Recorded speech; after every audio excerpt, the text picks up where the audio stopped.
สบายดีพี่น้องสบายดีเอฟซีทุกท่านพี่น้องสบายดีสมองสบอนปอๆกันคือเก่าพี่น้องช่องน้องไอรินมื้อนี้สิมาอัปเดตหลังคากระเทิบเหล่าให้เบิ่งเนาะพี่น้องแล้วเลยพี่น้องเลยแล้ววานนี่เฮาเฮ็ดแต่ดึกๆแลเฮ็ดแล้วเฮ็ดตอนเช้าเนาะแต่เช้าบ่ได้ถ่ายคลิปพี่น้องเอ้ยมันแน่ได้แหละแล่นหันแล่นนี่เนาะเอากะเพราเฮ็ดให้มันแล้วแล้วก็เมื่อวานนี้เฮาก็ได้เมื่อตัดพื้นลงเตาพี่น้องตัดพื้นลงเตาเฮ็ดทานดังพี่น้องเลย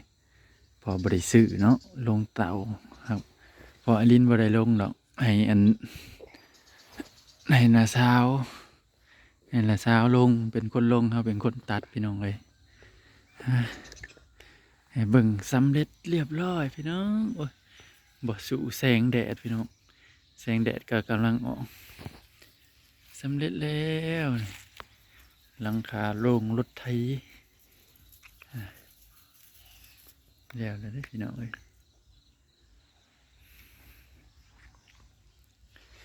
สำเร็จแล้วซื้อสังกะสีมาใส่เลยพี่น้องแต่มันบ่พอเราก็ซื้อมาใส่นั่นนะกวางเองเต้งอยู่บ้านนี่เดี๋ยวมีเงินมีคำเฮ็ดสิเฮ็ดคอกงัวใหม่ได้บ้านนี่เฮ็ดคอกงัวใหม่ตัดเสาใหม่พี่น้องนี่เสาซึมนี่สิเอาออกสังกะสีกับสิลือออกแล้วสิเฮ็ดใหม่บ้านนี่สิเฮ็ดให้มันไหลลงไปพูอันนี้มันไหลลงพี่น้ำหงเบิดยามเดี๋ยวสิเฮ็ดใหม่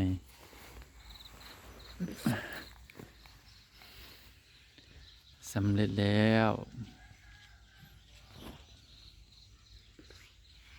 ไม่หนงไม่ว่ายังสำเร็จเสร็จสิ้นกระเทิบหลังคอกกระเทิบหลังรถขางเหล่าพี่น้องกระเทิบมองจอดรถไทยขางเหล่าสำเร็จแล้วพี่เด้อขอบคุณเอฟซีทุกท่านที่เข้ามา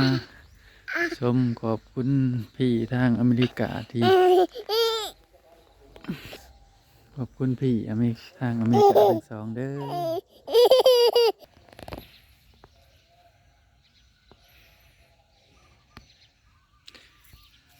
สำเร็จแล้วพี่น้อง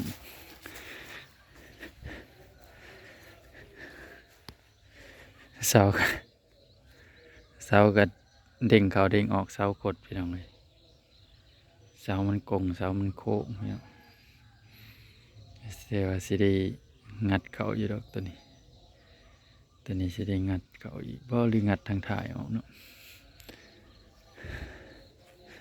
เสากับเสากงเสาโค้งพี่น้องเอ้ย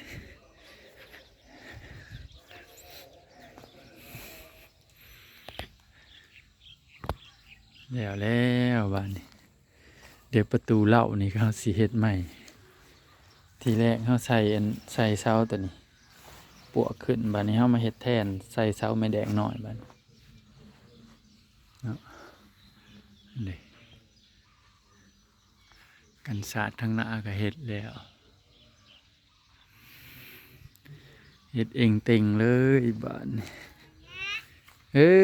นั่งดินท่าแล้วต้องย่านฝนห้ำบ้านนี้พี่น้องเอ้ยเอาเฮ็ดแล้วเลยสำเร็จแล้วบ้านนี้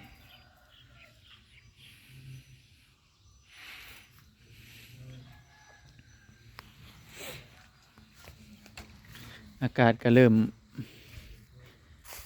อันน่ะไข้แน่แล้วได้พี่น้องบ่ลมบันไดอากาศก็เริ่มดีเลยบ่ลมบันไดเลยตอนเช้านี่บ่มีลมเลยแต่ว่าเย็นหน่อยหนึงพี่น้องกระเทิบข้างเล่าสำเร็จเลยพี่น้องเอ้ยไปต้องการอยากได้ก็เอิ้นใส่เอิ้นหาได้เด้อเฮ็ดเองก็พอเบิ่งอยู่พี่น้องเอ้ยเฮ็ดเองก็พอเบิ่งพอพังอยู่โอ้ยแสงแดดออกพอดีพี่น้องเอ้ยตะเว้นขึ้นพอดี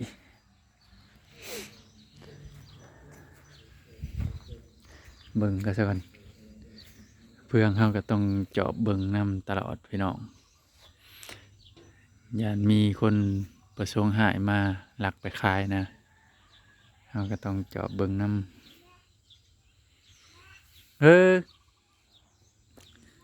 สำเร็จเสร็จสิ้นพี่น้องเลยเออเออ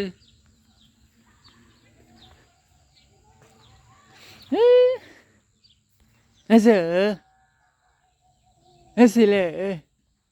thu nha thu nhà đây anh đấy anh nhìm lo đây sản nhìm lo đây nhìm lo đây nhìm lo nàng tin cần gì nhìm lo ơi nhìm lo đây gửi nhân vật hình đểตื่นđấy hả nhìm lo đây quá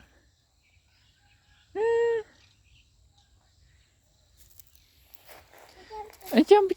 เฟืองนี่ยังเป็น40ยังเป็น20ก่อนไปได้ขนาดนี้10ก่อนไปได้นี่ปลาในน้องกับปล่อยไว้กินอยู่ครับบ่ได้เกลือมันหักใหญ่ได้พี่น้อง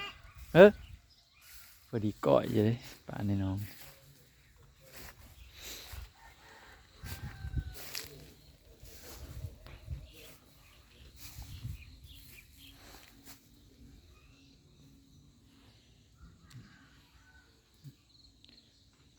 บรรยากาศยามเช้าๆพี่น้องแสงแดดออกแล้ว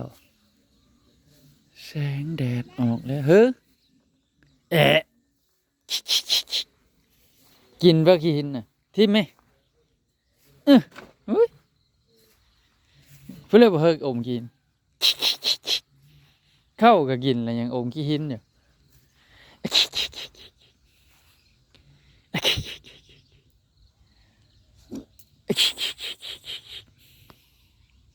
ไปเมื่อไปย่างลูกย่างเมื่อไปลูกย่างไปลูกย่างไปเมื่อลูกย่างไปเมื่อไป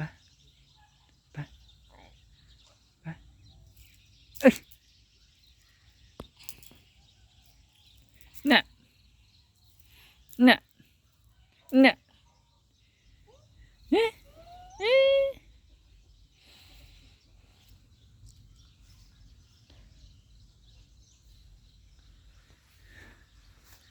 เดี๋ยวเบิ่งเสาเฮือนนี่คืออยากโกงเขาใน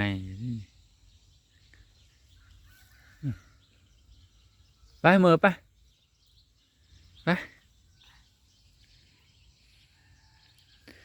เดี๋ยวแต่ประตูเล่าบ้านนี้พี่น้องกับอ้อมข้างกันนกกระจาบเขาเดี๋ยวแต่ประตูเล่าได้บ้านประตูเล่ากับสิเฮ็ดไม่พี่น้องปวกขึ้นตอนนั้นเดี๋ยวสิแทกใหม่เฮ็ดใหม่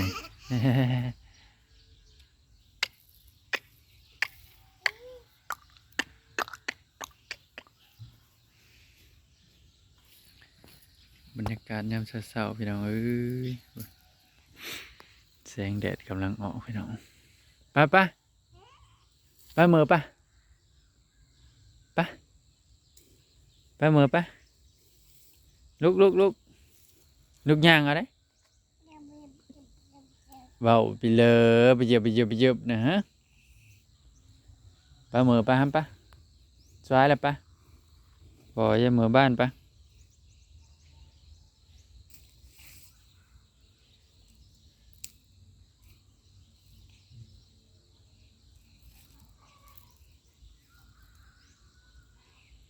อย่าไปเยอะ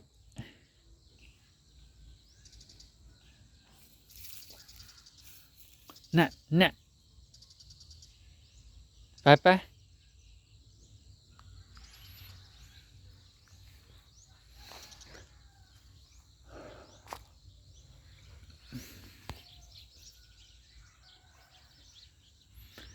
ในอนาคตมีเงินมีคำพี่น้องเลยสิทมน้องนี่สร้างบ้านนอกดาวได้พี่น้องบรรยากาศเหมาะกับ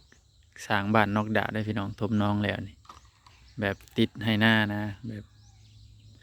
คือฝั่งไทยเพิ่นออกไปสร้างบ้านนอกดาวอัน อยู่แถวอันให้อยู่แถวนานะเนาะพี่น้องอันนี้ก็เหมาะกับการสร้างบ้านเนาะนอกดาวเนาะ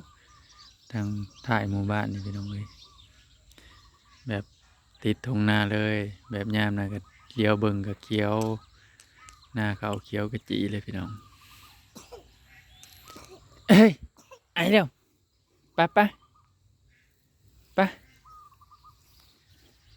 ไปแล้วพี่น้องไว้พอๆกันคลิปหน้าพี่น้องผิดพลาดประการใดก็ขอโทษขออภัยนำหลายๆเด้อสบายดี